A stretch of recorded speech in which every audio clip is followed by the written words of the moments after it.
Hello, नमस्ते. कसे आहात सगळे? छान ना? मी पण एकदम मस्त आहे. आज आपण नवरा बायकोचे रिलेशनशिप बद्दल बोलूया. आता हे रिलेशन म्हणजे कसं असायला पाहिजे? पहिला, विश्वास, ट्रस्ट. दोघांमधनं ट्रस्ट असायला पाहिजे, विश्वास असायला पाहिजे, इंटिमसी असायला पाहिजे.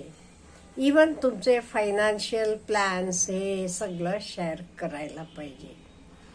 हल्ली आपण बघतो डायव्होर्सचं रेट वाढलेला आहे.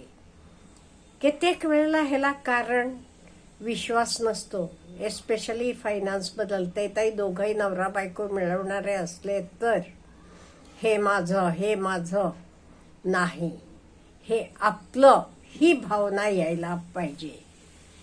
आपलं आहे हे. त्यामुळे ते मग माझं म्हणून राहत नाहीये. जेव्हा तुमचं हे माझं राहते तेव्हा आपलेपणा येत नाही. त्यामुळे शेवटी काय आहे, कोण जास्त मिळवलं कोण कमी मिळवलं तरी पैसा घरातच येतो ना, हे आपण लक्षात ठेवायला पाहिजे. आणि विश्वासानं, त्यामुळे प्रेम सुद्धा नंतर येते. विश्वास असला की आपोआप प्रेम येतं. इंटिमसी सगळं शेअर करायला पाहिजे एकमेकांबद्दल. दुसरं, लग्न म्हटल्यावर मुलं नॅचरली होतात.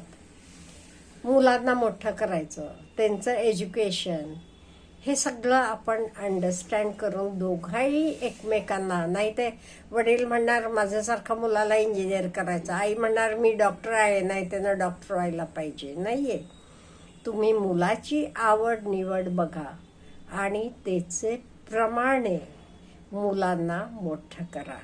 तेच काही मी म्हणतो असं व्हायला पाहिजे किंवा मी म्हणते असं व्हायला पाहिजे नाही. आणि समजून घेताना का नाही, एकमेकांना खूप तुम्ही समजून घ्यायला पाहिजे. म्हणजे काय मला म्हणायचं आहे, कधी कधी राग येतो, नो डाऊट राग येतो. आता हे चालतेच कुठे. म्हणजे काय झालं, कन्सर्न नाही असं आहे का? नाहीये. एकाला राग आला का नाही, दुसरेनं शांत राहायला पाहिजे. दुसरे नाही भांडायला लागलं की मग भांडणं होतात. आणि भांडणं झाली की काय होते, हेच सगळेच ताणतणावाचा इफेक्ट तुमचे मुलांवर होतोय. त्यामुळे एकानं रागवला का नाही तर बरोबर असेल, चुकीचं असू देत, काही देत, दुसऱ्यानं तेव्हा गप्प बसायचं. हे आयुष्यभर पाळायचं. बायको रागवली का नाही तेव्हा नवऱ्यानं गप्प बसायचं, नवरा रागवला की बायकोनं गप्प बसायचं. मग थंड झाल्यावर त्या टॉपिकवर डिस्कस करून तोडगा काढा. आणि प्रत्येक वेळेला प्रत्येकानं अशी अपेक्षा करू नये माझं तुझ्यावर खूप प्रेम आहे म्हणून. जनरली बायका एक्सप्रेस करतात, पण जेंट्स लोकांना प्रेम असते, विश्वास असतो, पण ते उटकी सूट असं म्हणत बसत नाहीत. हां, नाही ते आपण सिनेमातनं वगैरे बघतो, सिरियलमध्ये. आणि आपल्याला वाटते यो तसंच आपल्या नवऱ्यानं वागावं म्हणून. पण जनरली पुरुषांनाही प्रेम असते, पण ते ओपनली असं एक्सप्रेस करत नाही. त्यांचे कामातनं, त्यांचे भावनातनं आपल्याला हे कळत असते. आणि प्रत्येक नवरा बायकोनं थोडा वेळ तरी एकत्र बसून बोलायला पाहिजे. आणि म्हणजे कसं, कंपोज राहायला पाहिजे. घरातल्या कितीतरी गोष्टी असतात, त्यामुळे त्याच्याबद्दल दोघांनी मिळून डिस्कस करून एकमेकांचं काही मिसअंडरस्टँडिंग असलं तरी दूर करायला पाहिजे. आणि अगदी छोट्या छोट्या गोष्टींसाठी आपलं रिलेशनशिप आपण तोडू नये असं मला वाटते. जरा ॲग्रीमेंटला यावं. कधी आनंद असेल, कधी दुःख असेल, तेव्हा आपण एकमेकांचे पाठीशी राहायला पाहिजे. नोकऱ्या असतील, हल्लीचे नोकऱ्यात तरी बऱ्याच काय मी म्हणेन अप्स अँड डाऊन्स असतात, बरेच प्रॉब्लेम्स असतात हल्लीचे मुलांना. पूर्वीच आपले काळीसारखं सुखाची समाधानाची च्या नोकऱ्या नसतात. कुठल्याही क्षणी लोकांना कमी करतात, असं सगळं चालत असते. अशा वेळी एकमेकांना समजून घेऊन राहणं खूप महत्वाचं आहे. नाही ते मी म्हटल्यासारखंच व्हायला पाहिजे असं अट्टहास बिलकुल करायचा नाही. नाही म्हणजे बिलकुल नाही करायचा. आणि हल्ली लेडीज पण कामाला जातात, ते बिझी असतात. पुरुष करतात तेवढं काम त्यांनाही बाहेर करावं लागते. त्यांच्यासारखं त्याही मिळवून आणतात. त्यामुळे पूर्वी कसं घरातलं काम म्हणजे सगळ्या बायकाच करायच्या, पुरुष विशेष हात लावायचं नाही. पण आता काळ बदललेला आहे. हल्ली पुरुष पण करतात, नाही म्हणत नाही मी. बायकांचे बरोबरीनं घरातलं सुद्धा काम करणारे पुरुष बघितलेत मी. इवन कुकिंग सुद्धा करतात. ते वेळ पडली की भांडी घासून टाकतात, सगळं करतात. हे समजूतदारपणा आलेला आहे आणि चांगली गोष्ट आहे. त्यामुळे एकमेकांना समजून घेणं हे खूप खूप महत्वाचं आहे. आणि आपण लग्न करतो म्हणजे काय बघा, दोन्ही घरं, दोन्ही कुटुंब एकत्र झालेली असतात.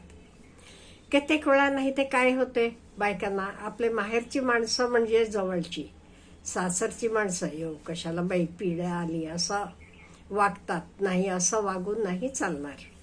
आपलं घर आहे, आपण एक आपलं कुटुंब आहे, आपण कपल्स आहोत. त्यामुळे नवऱ्याचे रिलेटिव्ह सुद्धा आपलेच रिलेटिव्स आहेत आणि आपली माणसं आहेत. आणि ही माणसं पण आपल्यावर खूप प्रेम करतात बरं का. मी माझ्या अनुभवानं सांगते, खरंच खूप प्रेम करतात आपल्यावर.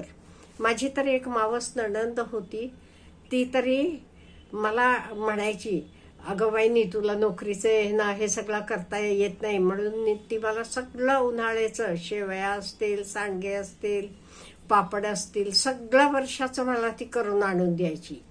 हे बघा किती प्रेमानं करतात. त्यामुळे सासरची माणसंही खूप चांगली असतात, त्यांनाही आपलेपणा असतो. हे कसं शेवटी दोन्ही बाजूने येते. त्यामुळे मुलींनी सासरचे माणसांना मान द्यायला पाहिजे, ते आले की प्रेमान करायला पाहिजे. असं पुरुषही पण आपल्या बायकोचे रिलेटिव्सांना आपलं मानायला पाहिजे आणि व्यवस्थित वागायला पाहिजे. त्यामुळे हे रिलेशनशिप म्हणजे काय आहे, नवरा बायकोचं आपलं एक घर आहे. आपण व्यवस्थित वागलो नाही की ह्याचा परिणाम आपल्या मुलांवर होतो. हे आपण आधी लक्षात घ्यायला पाहिजे. आपली मुलं आपल्याला चांगली निघायला पाहिजेत का नाही, मग हे दोघांचंही कर्तव्य आहे. कधी कधी काय होतंय, एखादं व्यवस्थित वागलं नाही की मग दुसरं त्याच्यावर सारखे आरोप करायचे, ब्लेम करायचं, तुझ्यामुळेच हे झालं बघ, तुझ्यामुळे तो वागत नाही मुलांना, अमुक तमुक. असं वेळच आपण आणू द्यायची नाही. दोघंही व्यवस्थित वागायचं, एकमेकांवर आधी विश्वास ठेवायचा, विश्वासानं वागायचं. काही आपल्याला करायचं असलं, घ्यायचं असलं, एकमेकांना विचारून, दोघंही पुरुषांनाही स्त्रीनाही एकमेकांशी डिस्कस करून करायचं. नाही ते माझं मी मिळवतोय ना, मी म्हणतो तसं, असंही नाहीये. तिचाही विचारायचं, ग हे बरोबर आहे ना, आपण हे घेऊया का, अमुक तिथे जाऊया का. तसं दोघंही एकमेकांशी व्यवस्थित बोलून समजूत घेऊन वागला का नाही, संसार हे खूप खूप चांगला होतो. आणि कोणी नंतर तुमचे मध्ये भांडण लायला येऊच शकत नाहीये. नवरा बायकोचं रिलेशन व्यवस्थित असलं, तुम्ही एकमेकांवर विश्वासानं व्यवस्थित असलात का नाही, कोणी तुमच्यामध्ये फूट पाडू शकत नाही. हे लक्षात ठेवा. Have a nice day.